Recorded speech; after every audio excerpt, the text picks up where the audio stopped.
Hindi niya makanina, may production number pa. Mga katropa. First ever natin ginawa dito sa Infanta.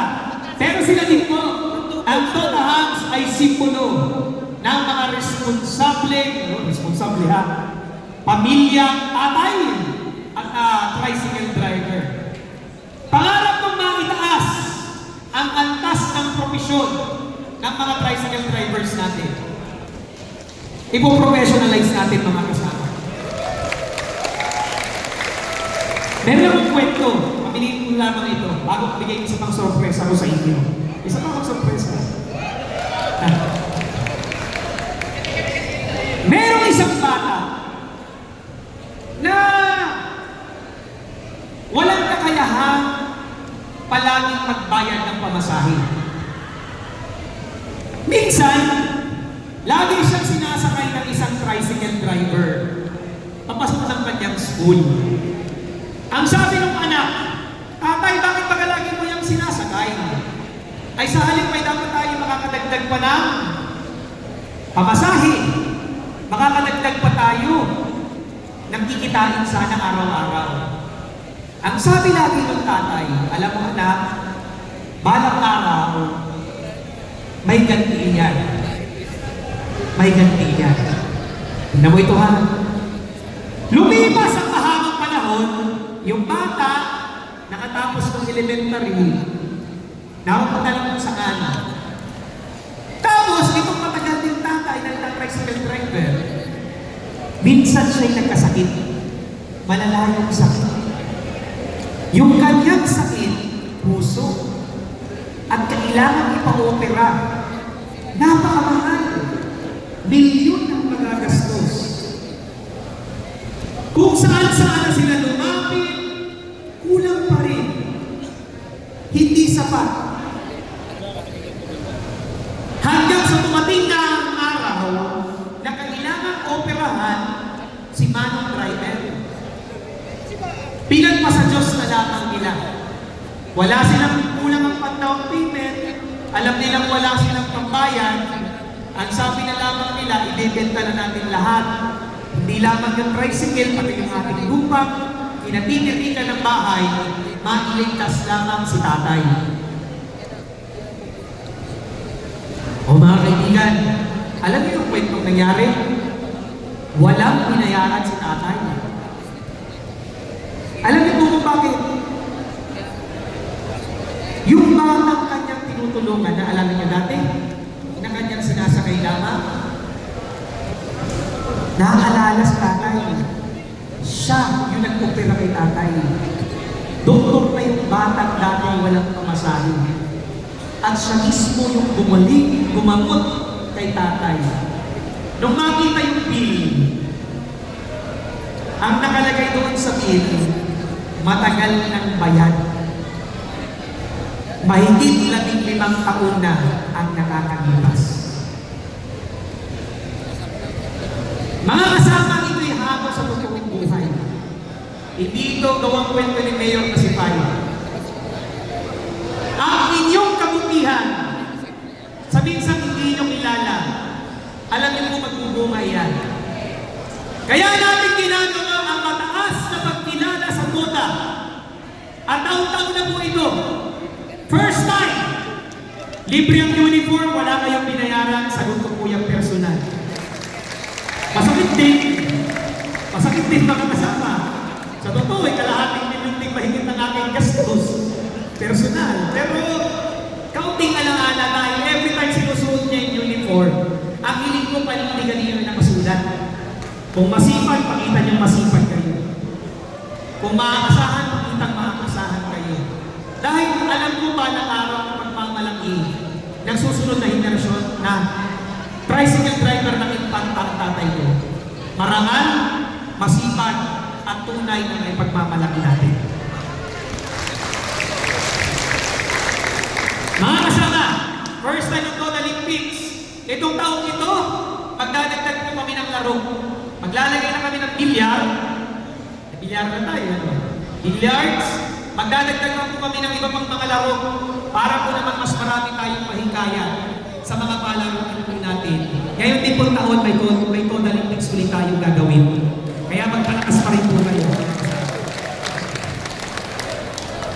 Ikalawa, first time, medical mission, kanina ginawa. Marami sa inyo hindi pa nagpa-check up. Huwag po kayong mag-alala. Uulitan mo ulit ng April. May kasamang laboratory, libre pa sa TODA. Wala kayong babayaran. Pati po gamot. Ang problema, maraming TODA ang iniingi sa aming gamot, Rubas Extreme.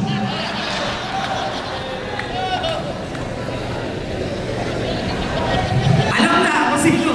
Alam na. Vitamins na yung araw-araw yan. Ikatlo mga kasama. First time din po sa kasaysayan natin. Kahit po maliit. Sa tulong ni Consel Team Hunterian, palakpakan po natin mga kasama. Consel Ronald Taguyo. Consel Junjun Mortiz. Consel Sherwin Avillano. Consel Liza at Consel Uwi. Ginawa po yung ordinansa. Kaya po nabawasan kayo ng binabayaran ngayon. Tinanggal po natin yung franchise fee. Hindi nyo po napansin? Nabawasan kayo ng 100 piso. Bakit po? Kahit kung maliit yan, alam niyo po bang taon-taon ang franchise fee pwedeng tumaas? Kaya para hindi na tumaas, tinanggal na natin para wala na kayong itataas. Kaya taon-taon lang po yan mga kasama. Alam ko po, marami tayong problema sa TODA. Bukas po naman ako sa inyo. Bukas na tayo para mag-meeting. Lasing tayo ngayon na yan. Pero wag mo kayong mag-alala. Hindi ho namin kayo papabayaan. Napakalaking tulong ninyo sa transportasyon sa ating bayan. Ikalawa, marami sa mga nakapagpatapos dahil po sumasakay sa inyo. Inihahatid ng maayos, inaalagaan ng mga anak, mali pa na kung yung anak nyo sa labas. Dahil po yan sa inyong sipag. Kaya mga kasama, bilang ganti po naman, taon-taon ang medical mission para sa inyo. Libre po yan ang gamot, mga kasama. Sasamahan na rin po natin yan. Pati po, first time po talaga ito, pati laboratories na kinakailangan. Pero yung libreng tulid, pinubukas ko pa rin po yan mga kasama. Sa darating na April, kung sino mang miyembro ng TODA ang hindi patuloy, umamin lang may 10,000 agad sa akin.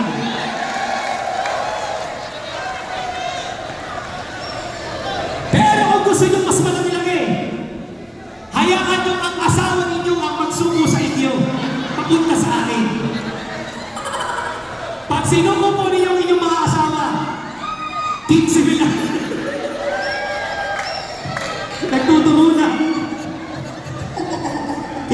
15,000 po yan mga kasama, ha? So wag mo kang mag-alala. Yan naman po yung may board of judges tayo. Sisilipin po nila kung yan may putol na o wala pa.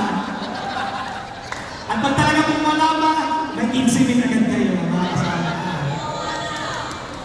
Anyway, ang lamang po talaga kanina ay napakasama ng pakiramdam. Pero hindi po pwedeng hindi kayo puntahan. Pabilisan bago po bigay yung mga awards. Meron po tayo sa pang sorpresa. Sige.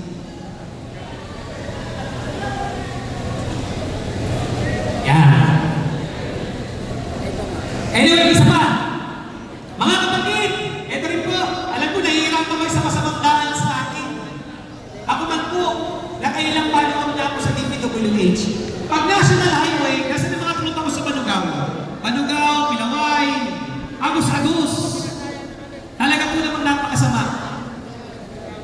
Ang katotohanan, hindi po siya sakop ng lokal na pamahalaan. Kahit po si Mayor, bawal pong gastusan niyan. Dahil po pwede kami makuha. Siya po ay under ng DPWH, National Highway. Dahil nagtutugtog sa dalawang bayan. Ngayon, pag ginalaw po namin ng konkreto, pwede po kami maparusahan. Yan po ang kaibahan. Gusto ko pong malaman ninyo ito. Basta National Highway, hindi po pwedeng pakialaman o ipagawa ng munisipyo. Pero, pwede kami tumulong sa tambak. Pero bawal namin ipakongkreto. Ngayon po, gusto kong ibalita sa inyo, sa kagustuhan po natin masayos sa mga kalsada sa atin, first time bumili lang po tayo ng sariling grader. Pwede niyo po yung mahiram po ng barangay para maayos po yung mga daan sa inyong barangay. Lalo na po yung malalalim na. Ano po? Libre po natin kapag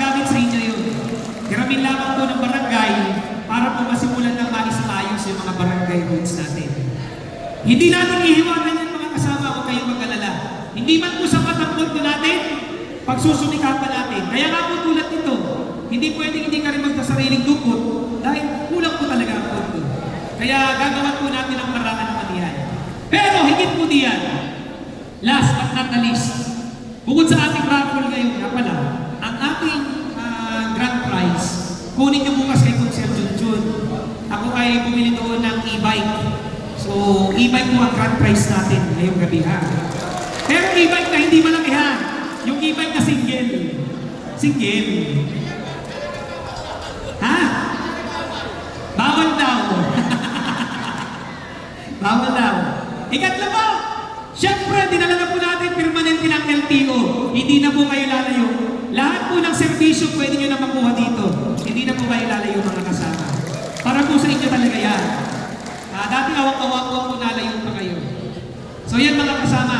At pinapasalamatan namin po kayo sa ngalan ng lokal na pamahalaan. Andito po yung ibang mga kasama ko sa Tunian. Kapag nakita ko si Kuya Romel.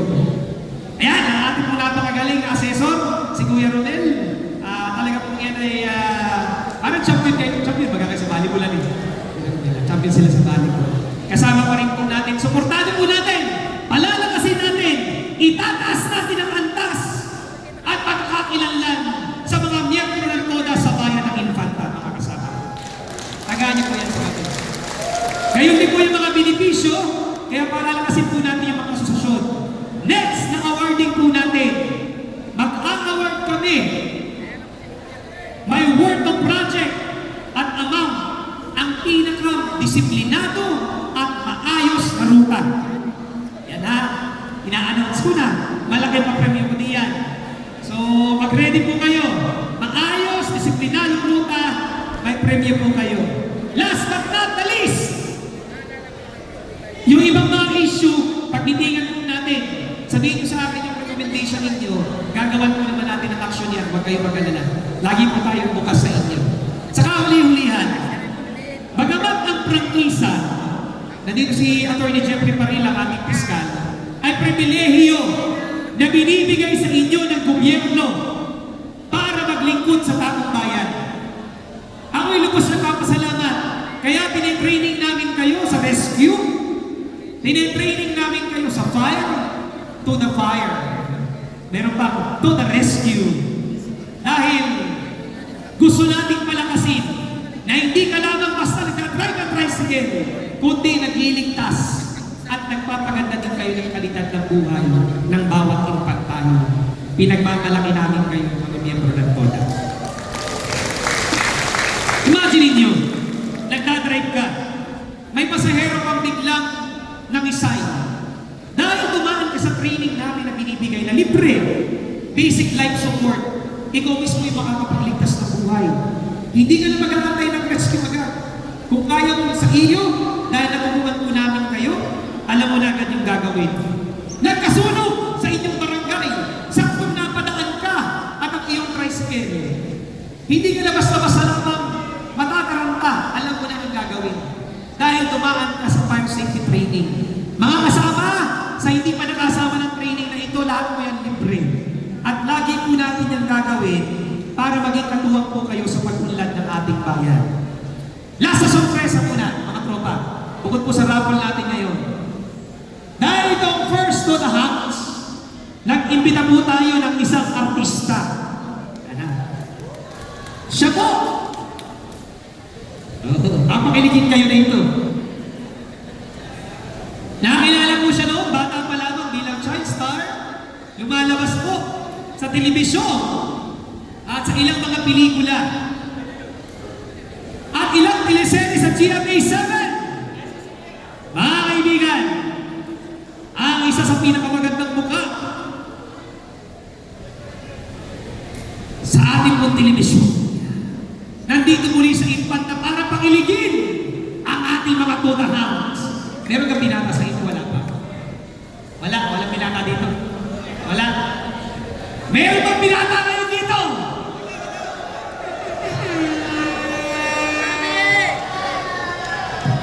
Yakin ka.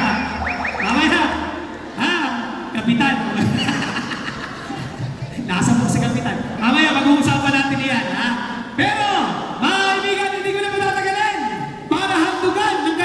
itim.